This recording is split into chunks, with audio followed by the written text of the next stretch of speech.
This is the Strut spring compressor that I used in one of my last videos that I used for the compressing the spring.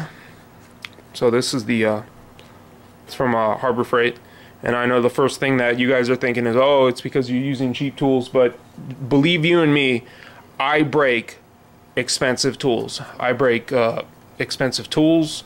I've broken numerous snap-on breaker bars. I've broken numerous snap-on what do you call it, screwdrivers and stuff like that. So in all honesty, I was actually abusing it. It says in the manual, do not use power tools, and I did use power tools. But I'm just gonna return it, get my money back. I really don't need it. I'll just use the other one, or take it somewhere next time, or just buy the quick struts. But I just want to kind of show you where it failed. So here's a pin in the front part, in the bottom part, and I think this actually, it didn't fail when I was using it, but it's held together with this little this clip spring, the snap ring. And then when I was ripping it apart, when I was trying to get it off to come off, and it wasn't coming off because I cross-threaded this. I'm trying to get a, see if you can,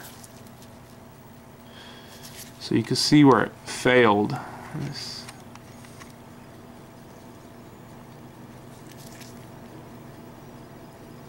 Sorry.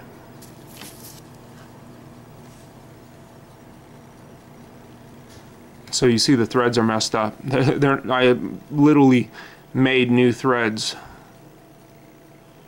right there. So it's failed right there.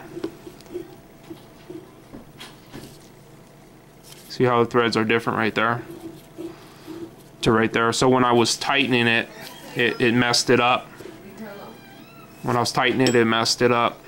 And then when I was trying to loosen it back up, it wouldn't loosen up, so I started having to bang on it.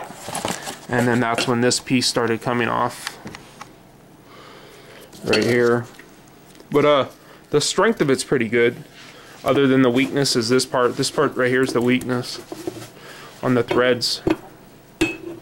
But as far as these pieces, this piece, the frame and everything, it's sturdy. But what I would do is I would put a different kind of maybe weld the ends right here with the nut, weld the ends on the nut here, so that it's there's an impossible where it could come off, instead of using a little clip. And then but the frame's nice and sturdy for the price. I just don't need it that much. I have the other ones that work, or I'll just buy the quick struts. I'll just return it and use this as an excuse to return it, just so I could get my money back, buy something else. I don't do these very often, so you know, if I ever need it in the future, maybe I have the other ones work fine, so I'll just use those. So that's where it failed though. So it's almost like a little review, I guess, of this thing. So if you use power tools, you will strip. See, it's stripped like right here. That's where it's stripped in the part of the let me see, yeah, right here. There's no threads here, and then there's threads here, and then when you put it in here, the spring, and then you tighten it, and then this gets cockeyed and it cross threads.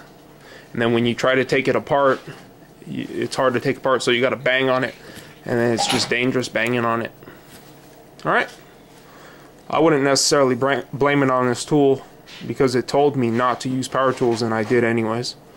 So I mean, for the buy, it was like 60 bucks. You can't beat that. I got like 25% off. But if I would have used hand tools, it would have worked better. I wouldn't have cross-threaded it. But I guess it's worth it to buy it. But the other ones work just as well. So anyways, take that into consideration. If any of you are wondering how it failed, why it failed, that's why and how.